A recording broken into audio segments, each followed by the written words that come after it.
Subscribe now and press the bell icon. Never miss an update. اللہ جس کو تو نے کہا وہ دستے یار، ید اللہ جس کو تو نے کہا اسی کے ہاتھ میں ہم سب کا ہاتھ ہو جائے، اسی کے ہاتھ میں ہم سب کا ہاتھ ہو جائے۔ اور آخری شعر سماعت فرمائیں، وہ چہرہ شب میں جو چمکے تو دن نکل جائے، والضحیٰ، وہ چہرہ شب میں جو چمکے تو دن نکل جائے، اور وہ دن میں کھول دے گیسو تو رات ہو جائے۔ مدینے والا اگر میرے ساتھ ہو جائے، اللہم صلی علی سیدنا مولانا محمد وعلی آل سیدنا مولانا محمد مبارک وسلم، صلاۃ و سلاما علیک یا رسول اللہ یا حبیب اللہ، انت ولی فی الدنیا والآخرہ۔ یہ میرے عزیز، یہ ہماری اور آپ کی دعا نہیں ہے، کسی پیر صاحب کی دعا نہیں ہے، کسی بزرگ کی دعا نہیں ہے۔ یہ دعا کس کی ہے؟ آج تو دعا مانگنے پر پابندی لگائی جا رہی ہے۔ کاہے دعا مانگتے ہیں؟ دعا مانگنے کی کیا ضرورت ہے؟ اللہ تو عالم الغیب و شہادہ ہے، وہ تو دلوں کا بھیدی ہے، دلوں کے حالات کا جاننے والا ہے۔ کیا ضرورت ہے؟ وہ تو جانتا ہے تجھے کس چیز کی ضرورت ہے۔ اولاد نہیں جانتا ہے، مال نہیں جانتا ہے، بیوی نہیں جانتا ہے، سکھی نہیں جانتا ہے، پریشان حال ہو جانتا ہے، ارے جس بھی بلا میں مبتلا ہو سب جانتا۔ ارے میرے عزیز، میں نے کب کہا کہ نہیں جانتا؟ میں نے کب کہا؟ میں نے نہیں کہا، میں نے نہیں کہا۔ تمہارے بولی سے پتہ چلتا ہے کہ تمہارا عقیدہ درست نہیں، تمہارے جملے سے پتہ چلتا ہے کہ تمہاری بولی صحیح نہیں ہے۔ ارے اللہ تو جانتا ہے، تو اللہ کاہے پوچھتا کہ وما تلک بیمینک یا موسیٰ؟ کاہے پوچھا؟ اللہ تو جانتا ہے۔ اے موسیٰ تیرے ہاتھ میں کیا ہے؟ اللہ نہیں جانتا؟ اللہ جانتا ہے نا۔ اللہ یہ بھی جانتا تھا کہ ایک دور ایسا آئے گا، ایسے لوگ نکلیں گے، ایسے لوگ نکلیں گے اے محبوب، تمہاری امت کو گمراہ کریں گے، تمہاری امت کو بے راہ کریں گے، تمہاری امت کو بھٹکائیں گے، مگر اے محبوب میں نے اس کلام میں جو تم پر نازل کیا ہے سب کچھ بتا دیا ہے۔ اس کو پڑھ کر کے تیرے امتی صبح قیامت تک نہیں بھٹک سکیں گے، نہ گمراہ نہیں ہو پائیں گے، بھٹک نہیں پائیں گے، کوئی ان کو بے راہ نہیں کر پائے گا، کوئی ان کو ادھر ادھر نہیں کر پائے گا۔ میرے عزیز، ارے تیری بولی سے تو رب کے مقابلے کی بو آتی ہے، رب کے مقابلے کی بو آتی ہے۔ رب کے محبوب کا تو کوئی مقابلہ کر نہیں پایا، رب کے محبوب کا تو کوئی مقابلہ کر نہیں پایا، تو محبوب کے رب کا کیسے کوئی مقابلہ کر سکتا؟ ارے تمہیں یاد نہیں؟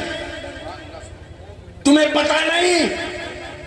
ارے آقا کو دیکھو، میرا آقا کیا ہے، میرے آقا کا کیا مقام ہے، میرے آقا کا کیا مرتبہ ہے۔ ایک مرتبہ کا واقعہ ہے، سیدنا ابو درداء رضی اللہ تعالیٰ عنہ، ایک صحابی رسول ہے، صحابی رسول ہے، سرکار کی اقتداء میں نماز پڑھ رہے ہیں، پانچوں وقت کی نماز، جمعے کی نماز، اور ایک وقت آتا ہے کہ فجر میں جیسے آقا سلام پھیرتے ہیں، سیدنا ابو درداء سب سے باہر گھر۔ ایک دن گزرا، 2 دن گزرا، 1 ہفتہ گزرا، 15 دن گزرا۔ سرکار نے پوچھا کیا بات ہے میرے جانثارو؟ ابو درداء تو ایسا نہیں تھا، وہ تو میری ابتدا میں نماز پڑھتا تھا, سلام پھیرنے کے بعد دعا میں شامل ہوتا تھا, میری گفتگو میں شامل ہوتا تھا, قرآن پاک کی آیتوں کا نزول ہوتا تھا تو اس کے بارے میں جانکاری حاصل کرتا تھا. جب محفل ختم ہوتی تھی تو سلام دست بوسی قدم بوسی کر کے جاتا تھا. مگر آج یہ 15 دن سے میں دیکھ رہا ہوں کہ میں جیسے ہی فجر میں سلام پھیرتا ہوں وہ چلا جاتا ہے, سب سے غائب ہو جاتا ہے. کیا معاملہ ہے؟ صحابہ اکرام سرکار کی بارگاہ سے نکلے, اپنے اپنے کاموں میں مشغول ہو گئے, بھول گئے. 15 دن اور گزر گیا. 15 دن گزرا, پھر سرکار نے پوچھا میرے جانے ساروں کیا بات ہے؟ آج 1 مہینہ ہو رہا ہے, کچھ دن زیادہ ہو رہے ہیں مگر ابو دردہ کی حالت نہیں بدلی, اس کی کیفیت نہیں بدلی. میں فجر میں جیسے ہی سلام پھیرتا ہوں ابو دردہ غائب ہو جاتا ہے, دعا میں شامل نہیں ہوتا, میری گفتگو میں شامل نہیں ہوتا. صحابہ اکرام محفل برخاست ہوئی, سرکار کی بارگاہ سے دست بوسی قدم بوسی کر کے نکلے. کچھ دور آگے گئے ہوں گے, مسجد نبی صلی اللہ علیہ وسلم سے ادھر سے ابو دردہ چلے آ رہے ہیں, ابو دردہ ادھر سے چلے آ رہے ہیں. یہ صحابہ کی جماعت, جانثاران مصطفیٰ کی جماعت قریب پہنچی, سلام ہوا, مصافحہ ہوا. ابو دردہ کیا بات ہے, تمہارے حالات اچھے نہیں نظر آ رہے ہیں, کیا تو گمراہ ہو گیا ہے؟ آقا سے محبت میں کمی آ گئی ہے؟ آقا فجر میں سلام پھیرتے تو سب سے نکل جاتا ہے, دعا میں شامل نہیں ہوتا, آقا کی مجلس میں نہیں بیٹھتا, کیا وجہ ہے, کیا معاملہ؟ سیدنا ابو دردہ رضی اللہ تعالیٰ عنہ رونے لگتے ہیں, ان کی آنکھ سے اشک رواں بہنے لگتا ہے, رخسار آنسوؤں سے تر, اور آنسو ٹپک ٹپک کر کے کرتے کا پیرہن بھگو رہا. صحابہ اکرام حیرت میں پڑ جاتے, تعجب میں کتنا پوچھا, یہ رونے لگا. ابو دردہ تم رو رہے ہو, کیا بات ہے؟ سیدنا ابو دردہ رضی اللہ تعالیٰ عنہ سسکیوں میں بیان کرتے کہ اے میرے آقا کے جانثارو, اے میرے آقا کے چاہنے ماننے والوں, عاشقوں, یہ تمہارا بھائی اس وقت جس امتحان میں مبتلا ہے, اگر تم بھی مبتلا ہوتے تو تمہارا بھی یہی حال ہوتا, تمہاری بھی یہی کیفیت ہوتی. کا کیا کیفیت؟ جانتے ہو نا کہ میرے گھر کے بغل میں یہودی کا گھر ہے. کہا اس کے آنگن کی دیوار اور میرے آنگن کی دیوار ایک ہے. کہاں ایک؟ کہا اس کے آنگن کی دیوار سے سٹا ہوا ایک کھجور کا درخت ہے اس کے آنگن میں. کہاں بالکل. کہا جانتے ہو نا کھجوروں کے خوشے پک گئے ہیں, رس سے بھر گئے.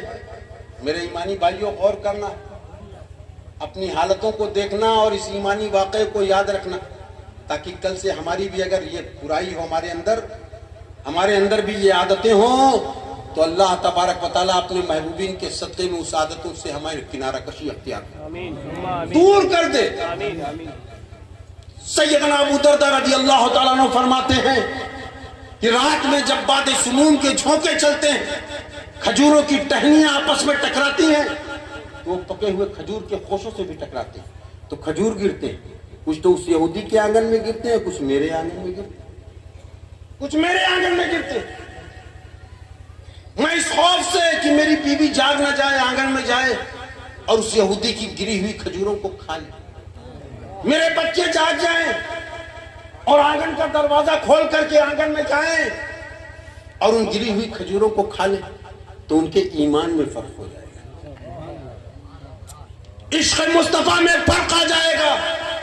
آج میرے عزیز, اے غلامان مصطفیٰ, ہم لوگ ہیں نکلے موہنا کی بازار میں سودا لینے کے لیے, بیوی نے بھیجا کہ جاؤ سبزی لیتے آؤ. سبزی لینے کے لیے نکلے, مارکیٹ میں پہنچے, دیکھا مٹر کی پھلی کا ڈھیر لگا ہوا, مٹر کی پھلی کا ڈھیر لگا ہوا. دکان پر بے ساختہ قدم پڑ گیا, پہنچے, دھر سے کوڑے میں ہاتھ ڈالا, مٹر کی پھلی اٹھایا, چھلکا چھلا دانا منہ کے اندر. بولو میرے بھائی ہے کہ نہیں؟ وہاں دیکھو کہ اگر ایک کھجور کھا لیا بنا اجازت کے تو ایمان میں فرق آ جائے گا, عشق مصطفیٰ میں فرق آ جائے گا. اور یہاں ہم لوگ گئے بازار, مٹر کی پھلی کے ڈھیر سے اٹھایا اور کھا لیا. بچے نے کہا ابا جا رہے ہو نا, ادھر سے چنیاں بادام لیتے آنا, مونگ پھلی. ہاں میرے چھٹکوا نے کہا ہے نا, چھوٹے بچے نے کہا نا اس کی خواہش کو پورا کرنا ہے. بازار پہنچے, ٹھیلے پر مونگ پھلی والا گرم گرم مونگ پھلی بھونج رہا تھا.